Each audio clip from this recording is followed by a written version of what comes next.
Swarna fashion house চ্যানেলের পক্ষ থেকে প্রত্যেককে আরেকটিবার ওয়েলকাম। আশা করি আপনারা সকলে ভালো আছেন। তো আজকে আমি আপনাদের 2 লেয়ারের মৌসুমি হাতা কাটিং এবং সেলাই দেখাবো। তো প্রথমে আমরা সিম্পল হাতা কাটিং করব। তো আমি এখানে কামিজ কেটে নিয়েছি, তো সেখান থেকে আমরা হাতা কাটিং করব।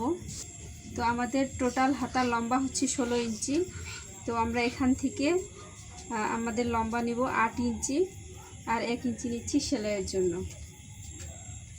তো আমাদের হাতের মোহরি হচ্ছে 11। তো 11কে যদি আমরা 2 ভাগ করি তাহলে হয় 5.5 ইঞ্চি। তো আমি এখানে 5.5 ইঞ্চিতে একটা দাগ দিয়ে নিচ্ছি। 1 ইঞ্চি নিচ্ছি সেলাই করার জন্য। তো এই সাইড থেকে আমরা 3 ইঞ্চি নিচে আমরা কাট ডাউন করব। তো এইভাবে একটা হাতের শেপ দিয়ে নেব।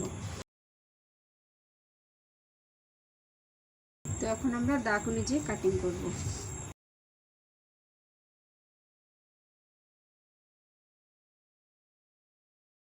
তো আমি এখানে একটি হাতা কেটেছি, তো একই নিয়মে আমরা আরেকটি হাতাও কেটে নেব। তো আমি আর সেটা দেখালাম না আপনাদের। আমরা নিচের যে পার্ট কাটবো সেটার জন্য আমি এখানে কাপড় নিয়েছি। তো এখানে আমার লম্বা হচ্ছে 21 ইঞ্চি আর চওড়া হচ্ছে 16 ইঞ্চি এবং 1-2 সুতা বেশি হবে। তো এটাকে আমি প্রথমে 1 ভাঁজ করে নেব। তো দেখেন আমি 1 ভাঁজ করে নিয়েছি। তো মাঝখানে আমি আরেক ভাঁজ করে নেব, মোট 2 ভাঁজ করে নেব। তো আমি এখানে 2 ভাঁজ করে নিয়েছি। কোনায় এই ফিতাটা এভাবে রেখে আমি লম্বার মাপ নিচ্ছি। তো আমি এখানে লম্বা 8 ইঞ্চি নিচ্ছি। তো এই কোনাতে ফিতা রেখে আমরা এইভাবে রাউন্ড করে আমরা সব জায়গায় 8 ইঞ্চিতে দাগ দেব।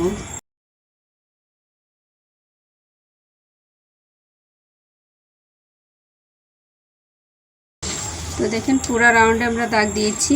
তো এখন আমরা এখানে মোহরির মাপ নেব। তো আমাদের মোহরি ছিল 11 ইঞ্চি। তো 11 ইঞ্চিকে যদি আমরা 4 ভাগে ভাগ করি 2.5 ইঞ্চি হয়। তো আমরা এখানে 2.5 ইঞ্চিতে একটা দাগ দিয়ে নেব।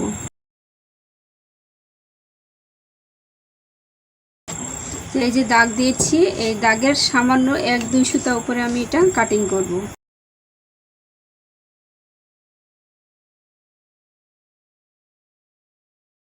তো আমাদের একটা লেয়ার কাটা হয়ে গেছে। তো আমি আরেকটা লেয়ার কাটবো।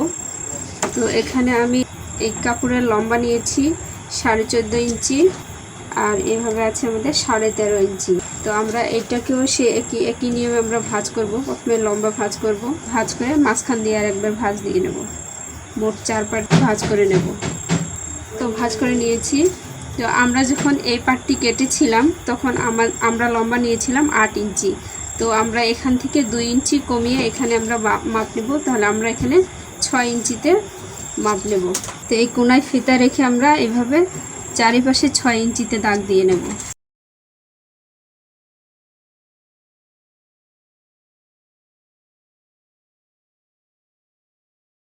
তো এখানে আমরা মোহরির মাপ নেব একই নিয়মে। তো আমাদের মোহরি ছিল 11কে যদি আমরা 4 ভাগে ভাগ করি তাহলে হয় 2.5 ইঞ্চি। তো এখানে আমরা 2.5 ইঞ্চিতে একটা দাগ দিয়ে নেব। আর অবশ্যই মনে রাখবেন আপনাদের মেজারমেন্টে যা হবে সেটা আপনারা মাপ নেবেন। তো এখন আমরা দাগ অনুযায়ী কাটিং করব।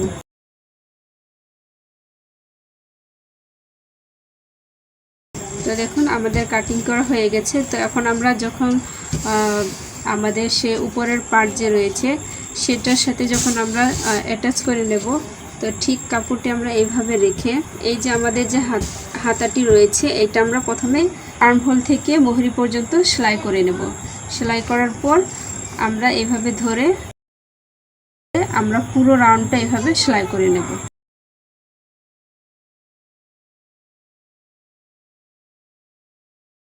কাপড়টা উল্টা সাইডে রেখেছি এবং সেলাই করে নিচ্ছি।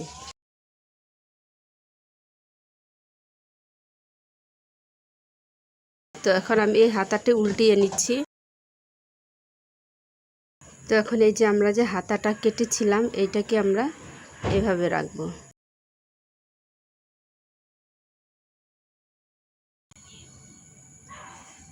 তো এখানে আমি কাপড়টি উল্টা সাইডে রেখেছি, সোজা সাইডটা নিচে আছে। তো এখন আমরা এই 2টি হাতা কাপড় একসাথে ধরে আমরা এই যে উপরের যে পার্ট রয়েছে আমরা সেটার সাথে এভাবে জয়েন্ট করে দিব। তো আমি এই হাতাটা সোজা সাইডটা উপরে রেখেছি, উল্টা সাইডটা ভিতরে রেখেছি। আর এই হাতাটাও আমি সোজা সাইডটা উপরে রেখেছি, উল্টা সাইডটা নিচে রেখেছি। এখন আমরা এভাবে সেলাই করে নেব।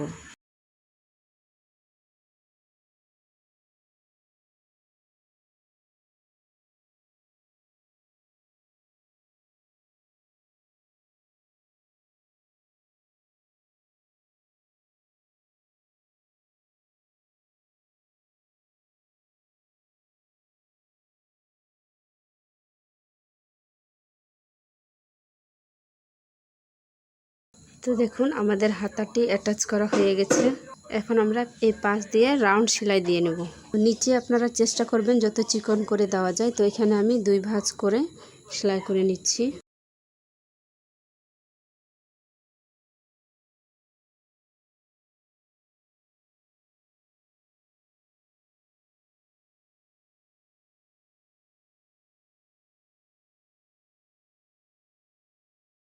দেখুন আমাদের উপরের পার্টটি রাউন্ড সেলাই হয়ে গেছে। তো এখন আমরা একই নিয়মে নিচের পার্টটিও সেলাই করে নেব।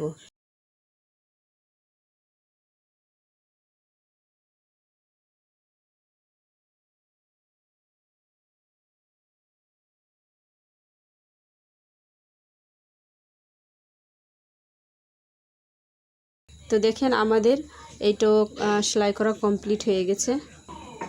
তো এটাকে এখন আমরা কামিজের সাথে অ্যাটাচ করে নেব। তো আমি এখানে কামিজটি উল্টা সাইডে রেখেছি, আর এই যে হাতাটি আমি সোজা সাইডে রেখেছি, উল্টা সাইডটা ভিতরে রেখেছি। এখন আমি এই কামিজের সাথে অ্যাটাচ করে নেব।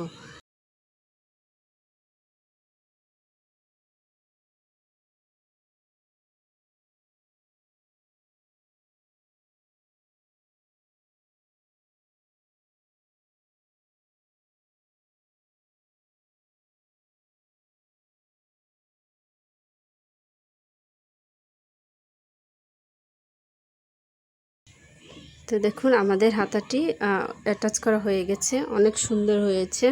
তো আশা করি আপনাদের ভিডিওটি খুব ভালো লেগেছে।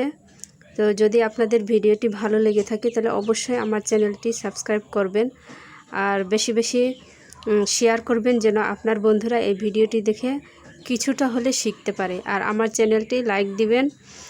আর ভিডিওটি দেখার মাঝখানে যদি আপনাদের কোথাও বুঝতে অসুবিধা হয় তাহলে অবশ্যই কমেন্ট বক্সে কমেন্ট করবেন। আর অবশ্যই আমার চ্যানেলটি সাবস্ক্রাইব করতে একদমই ভুলবেন না, অবশ্যই সাবস্ক্রাইব করবেন। আর দেখেন কত সুন্দর হয়েছে, অনেক সুন্দর হয়েছে। তো অবশ্যই আপনারা বাসায় প্র্যাকটিস করবেন। আর আপনারা সবাই সুস্থ থাকবেন আর আমার জন্য দোয়া করবেন যেন আমি পরবর্তী ভিডিও নিয়ে আবার আপনাদের মাঝে আমি আসতে পারি। আর পাশে যে বেল বাটনটি রয়েছে সেটা অবশ্যই ক্লিক দিয়ে অল দিয়ে রাখবেন, যেন যখনই আমি কোনো নতুন ভিডিও দিব সেটি আপনারা নোটিফিকেশনের মাধ্যমে দেখতে পারেন। প্রত্যেককে ধন্যবাদ।